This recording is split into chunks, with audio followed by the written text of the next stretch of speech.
জানিয়ে দিব এই মুহূর্তে আমাদের হাতে এসেছে বাংলাদেশের গুরুত্বপূর্ণ আপডেট সংবাদের শিরোনাম। শুরুতেই থাকছে যে কোনো মূল্যে নির্বাচন হতে হবে, এমন পরিস্থিতি তৈরি করতে হবে বলছে তারেক রহমান। এবারে জানিয়ে দিব বিএনপি নেতা মোয়াজ্জেম হোসেন আলালের মন্তব্য। বিএনপি উদার বলেই ৭১-এর পরাজিত শক্তি রাজনীতির সুযোগ পেয়েছে। এদিকে সংখ্যালঘুদের আতঙ্কিত করার ষড়যন্ত্র করছে আওয়ামী লীগ বলছে হেফাজত। আরও জানাবো ঢাকার অভিযোগ প্রত্যাখ্যান করে ভারতের বিবৃতি। সব শেষে জানিয়ে দিব হাদিকে হত্যা চেষ্টা, মোটরসাইকেল মালিকের ৭ দিনের রিমান্ড আবেদন।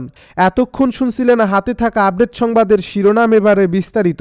তবে তার আগে অনুরোধ রইল ভিডিওটিতে একটি লাইক এবং কমেন্ট করে জানিয়ে দিন ভিডিও সম্পর্কে আপনার মূল্যবান মতামত। আরও জানিয়ে দিন ভিডিওটি কোথা থেকে দেখছেন বা কোন জেলা থেকে দেখছেন। যে কোনো মূল্যে নির্বাচন হতে হবে, এমন পরিস্থিতি তৈরি করতে হবে বলছে বিএনপি নেতা তারেক রহমান। বিএনপির ভারপ্রাপ্ত চেয়ারম্যান তারেক রহমান বলেছেন, এবারের নির্বাচন এত সহজ হবে না, ষড়যন্ত্র থেমে নেই, তাই যে কোনো মূল্যে নির্বাচন হতে হবে, আমাদের এমন পরিস্থিতি তৈরি করতে হবে। শনিবার বিকেলে বিএনপির দেশ গড়ার পরিকল্পনা শীর্ষক কর্মশালায় সারা দেশ থেকে আসা মাঠ পর্যায়ের নেতাদের উদ্দেশ্যে এ কথা বলেন দলের ভারপ্রাপ্ত চেয়ারম্যান তারেক রহমান। রাজধানীর ফার্মগেটে কৃষিবিদ ইনস্টিটিউশন মিলনায়তনে বিএনপির উদ্যোগ দেশ গড়ার পরিকল্পনা শীর্ষক সপ্তাহব্যাপী কর্মশালার আজ ছিল সমাপনী অনুষ্ঠান। এতে সারা দেশ থেকে জাতীয়তাবাদী ছাত্রদলের নেতারা অংশ নেন। তারেক রহমান বলেন, যে কথাটা আমি আগে বলেছিলাম, নির্বাচন অত সহজ হবে না, ষড়যন্ত্র কিন্তু থেমে নেই। গত কয়েকদিনের ঘটনা, গতকালের ঘটনা, চট্টগ্রামে আমাদের প্রার্থীর উপরে গুলিবর্ষণের ঘটনা, এই সব কিছু নিয়েই প্রমাণিত হচ্ছে যে যা আমি বলেছিলাম তা কিন্তু সত্য হচ্ছে আস্তে আস্তে। কাজেই আমরা যদি নিজেদের মধ্যে মত পার্থক্য কমিয়ে না নিয়ে আসি, আমরা যদি নিজেরা ঐক্যবদ্ধ না হই, এই দেশ ধ্বংস হয়ে যাবে। বিএনপির ভারপ্রাপ্ত চেয়ারম্যান সবাইকে সতর্ক করে দিয়ে বলেন, যে ষড়যন্ত্রগুলো চলছে তা থেমে থাকবে না, আরও খারাপ রূপ নিতে পারে, কিন্তু আমাদের ভয় পেলে চলবে না, আতঙ্কগ্রস্ত হলে চলবে না, মানুষকে সাহস দিতে হবে, নিজেদেরকে আরও ঐক্যবদ্ধ হতে হবে, দেশের স্বাধীনতাকামী মানুষকে ঐক্যবদ্ধ করতে হবে। আমরা যত সামনে এগিয়ে আসব, পরিস্থিতি তৈরি করব, যে কোনো মূল্যে নির্বাচন হতে হবে, ষড়যন্ত্রকারীরা তত পিছু হটতে বাধ্য হবে, কারণ ষড়যন্ত্রকারীদের পিছু হটানোর ক্ষমতা এবং শক্তি একমাত্র বিএনপিরই আছে। বিএনপি উদার বলেই ৭১-এর পরাজিত শক্তি রাজনীতিতে সুযোগ পেয়েছে বলছে বিএনপি নেতা। বর্তমান রাজনৈতিক প্রেক্ষাপটে বাংলাদেশের সবচেয়ে উদার ও গণতান্ত্রিক রাজনৈতিক দল বিএনপি। এই উদারতার সুযোগ নিয়ে ১৯৭১ সালের আত্মসমর্পণকারী শক্তিগুলো এখন রাজনীতি করার সুযোগ পেয়েছে বলে মন্তব্য করেছেন বিএনপি চেয়ারপারসনের উপদেষ্টা অ্যাডভোকেট সৈয়দ মোয়াজ্জেম হোসেন আলাল। শহীদ বুদ্ধিজীবী দিবস উপলক্ষে রোববার রাজধানীর কাকরাইলে ইঞ্জিনিয়ার্স ইনস্টিটিউটে আয়োজিত আলোচনা সভায় তিনি এসব কথা বলেন। ধর্মকে ব্যবসার হাতিয়ার বানানোর কঠোর সমালোচনা করে মোয়াজ্জেম হোসেন আলাল বলেন, ধর্ম কোনো টিকিট বিক্রির বিষয় নয়, না জান্নাতের না জাহান্নামের। ধর্ম হলো হৃদয়ের বিষয় এবং জীবনাচরণের অংশ। যারা ধর্মের নামে ব্যবসা করছে তারা শিরক, বিদআত ও নাফরমানিতে লিপ্ত। তিনি বলেন, শহীদ বুদ্ধিজীবী দিবসকে শুধুমাত্র একটি দিনের মধ্যে সীমাবদ্ধ করলে ইতিহাস ও বাস্তবতার প্রতি অবিচার করা হবে। ১৯৭১ সালের শুরু থেকে ১৬ ডিসেম্বর পর্যন্ত পরিকল্পিতভাবে বাংলাদেশের নেতৃত্ব দানের উপযোগী মেধাবী মানুষের বেছে বেছে হত্যা করা হয়েছিল, যা ছিল একটি জাতিকে নেতৃত্ব শূন্য করার নীল নকশা। আলাল বলেন, পাকিস্তানি হানাদার বাহিনী ও তাদের সহযোগী রাজাকার আল-বদর ও আল-শামস বাহিনী মূলত পাকিস্তান সেনাবাহিনীর অক্সিলারি ফোর্স হিসেবে কাজ করেছিল।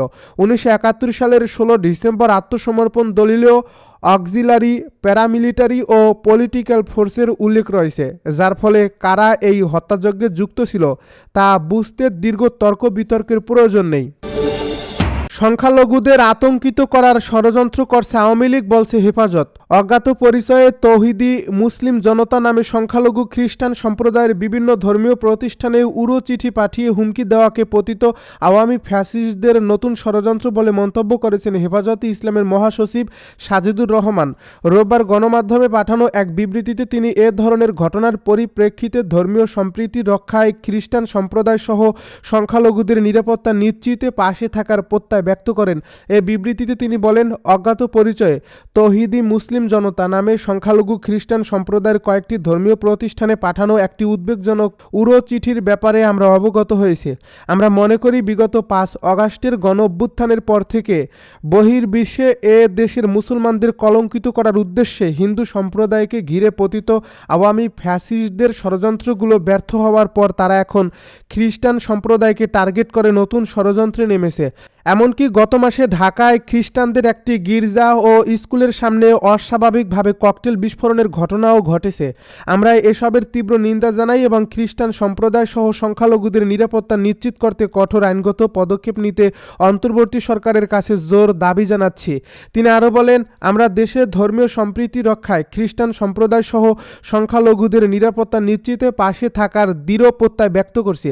গত বছরের 5 অগাস্টের পর এ দেশের মুসলমানরা সংখ্যালঘু সম্প্রদায়ের উপাসনালয় ও বাড়িঘর পাহারা দিয়ে যে সাম্প্রদায়িক সম্প্রীতির নজির তৈরি করছে সেটি নষ্ট হতে দেওয়া যাবে না। দেশের আপামার মুসলিম জনতাকে আমরা এসব ষড়যন্ত্রের ব্যাপারে সচেতন হওয়ার এবং সামাজিকভাবে সংখ্যালঘুদের নিরাপত্তা নিশ্চিতে পাশে থাকার আহ্বান জানাচ্ছি। তিনি বলেন, আমরা স্পষ্ট করে বলেছি, তৌহিদি মুসলিম জনতা নামে কোনো প্ল্যাটফর্ম বা সংগঠনের অস্তিত্ব আমাদের জানা নেই। পতিত আওয়ামী ফ্যাসিস্টরা অতীতের মতো হীন রাজনৈতিক স্বার্থে আবারও কথিত জঙ্গিবাদ ও উগ্রবাদের জিগির তোলার পায়তারা করছে বলে আমাদের প্রবল ধারণা। ঢাকার অভিযোগ প্রত্যাখ্যান করে ভারতের বিবৃতি। ক্ষমতাচ্যুত প্রধানমন্ত্রী শেখ হাসিনা ভারতে অবস্থান করে বাংলাদেশের সন্ত্রাসী কর্মকাণ্ডে উস্কানির সুযোগ দেওয়া এবং আগামী জাতীয় সংসদ নির্বাচন বানচালের প্রচেষ্টার অভিযোগে ঢাকায় নিযুক্ত ভারতীয় হাইকমিশনার প্রণয় বার্মাকে তলব করছে বাংলাদেশের পররাষ্ট্র মন্ত্রণালয়। এ সময় বাংলাদেশ সরকার এসব বিষয়ে ভারতের সরকারের প্রতি গভীর উদ্বেগের কথাও তুলে ধরে। রোববার এক সংবাদ বিজ্ঞপ্তিতে পররাষ্ট্র মন্ত্রণালয় জানিয়েছে, ভারতে অবস্থানরত শেখ হাসিনা তার সমর্থকদের সন্ত্রাসী কর্মকাণ্ডে জড়াতে আহ্বান জানিয়ে নিয়মিত উস্কানিমূলক বক্তব্য দিচ্ছেন, যা বাংলাদেশের আইনশৃঙ্খলা পরিস্থিতি ও গণতান্ত্রিক প্রক্রিয়ার জন্য গুরুতর হুমকি হিসেবে বিবেচিত হচ্ছে। এ সময় শেখ হাসিনা ও সাবেক স্বরাষ্ট্রমন্ত্রী আসাদুজ্জামান খান কামালকে আদালতের দেওয়া দণ্ডের মুখোমুখি করতে দ্রুত তাদের দেশে প্রত্যর্পণের আহ্বান জানায় বাংলাদেশ। বাংলাদেশি রাজনৈতিক নেতা শরীফ ওসমান হাদির উপর সংঘটিত হত্যাচেষ্টার ঘটনায় জড়িত সন্দেহভাজনরা যেন পালিয়ে ভারতে আশ্রয় না নিতে পারে সে বিষয়েও ভারতের সহযোগিতা চাওয়া হয়। এদিকে বাংলাদেশ সরকারের এসব অভিযোগ প্রত্যাখ্যান করে রোববার একটি বিবৃতি দিয়েছে ভারতের পররাষ্ট্র মন্ত্রণালয়। এই বিবৃতিতে দেশটি বলেছে, বাংলাদেশের অন্তর্বর্তী সরকার 14 ডিসেম্বর যে প্রেস নোট প্রকাশ করছে তাতে উত্থাপিত দাবিগুলো ভারত দ্ব্যর্থহীনভাবে প্রত্যাখ্যান করছে। হাদিকে হত্যাচেষ্টা মোটরসাইকেল মালিকের 7 দিনের রিমান্ড আবেদন। ইনকিলাব মঞ্চের মুখপাত্র ও ঢাকা 8 আসনের সম্ভাব্য স্বতন্ত্র প্রার্থী শরীফ ওসমান হাদিকে হত্যাচেষ্টায় ব্যবহৃত মোটরসাইকেলের মালিক মোহাম্মদ আব্দুল হান্নানকে 7 দিনের রিমান্ডে নেওয়ার আবেদন করছে পুলিশ। এ বিষয়ে আজ রাতে ঢাকার মেট্রোপলিটন ম্যাজিস্ট্রেট দিদারুল আলমের আদালতে শুনানি হবে।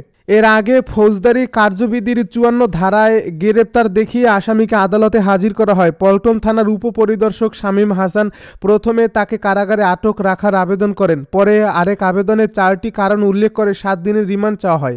রিমান্ড আবেদনে বলা হয়েছে, ঘটনার সঙ্গে জড়িত আসামিদের ব্যবহৃত আগ্নেয়াস্ত্র ও মোটরসাইকেল উদ্ধার, অজ্ঞাতনামা পলাতক ও আসামিদের নাম ঠিকানা ও অবস্থান শনাক্ত করে গ্রেপ্তার, ঘটনার মূল রহস্য উদ্ঘাটন এবং অর্থ ও তথ্যের প্রবাহ নির্ণয়ের জন্য রিমান্ড জিজ্ঞাসাবাদ প্রয়োজন। এছাড়া অবৈধ অস্ত্র সংগ্রহের উৎস জানার কথাও আবেদনে উল্লেখ করা হয়। আবেদনে আরও বলা হয়, আসামি মোহাম্মদ আব্দুল হান্নানকে র্যাব 2 আটক করে পল্টন মডেল থানায় সোপর্দ করে।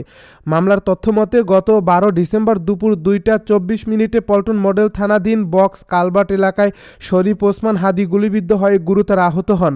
তিনি বর্তমানে এভার কেয়ার হাসপাতালে মুমূর্ষু অবস্থায় চিকিৎসাধীন। এই ঘটনার পর আশপাশের সিসিটিভি ভিডিও ফুটেজ পর্যালোচনায় দেখা যায়, শরীফ ওসমান হাদি ব্যাটারি চালিত অটোরিকশায় চলার সময় অজ্ঞাতনামা 2 সন্ত্রাসী মোটরসাইকেলে এসে তাকে লক্ষ্য করে আগ্নেয়াস্ত্র দিয়ে গুলি করে পালিয়ে যায়। সিসিটিভি ফুটেজের সূত্র ধরে র্যাব 2 জানতে পারে, এই হামলায় ব্যবহৃত মোটরসাইকেলের রেজিস্ট্রেশন নম্বর ঢাকা মেট্রো ল 546375। পরে বিআরটিএ থেকে মালিকানা যাচাই করে মোটরসাইকেলটির মালিক হিসেবে মোহাম্মদ আব্দুল হান্নানকে শনাক্ত করা হয়।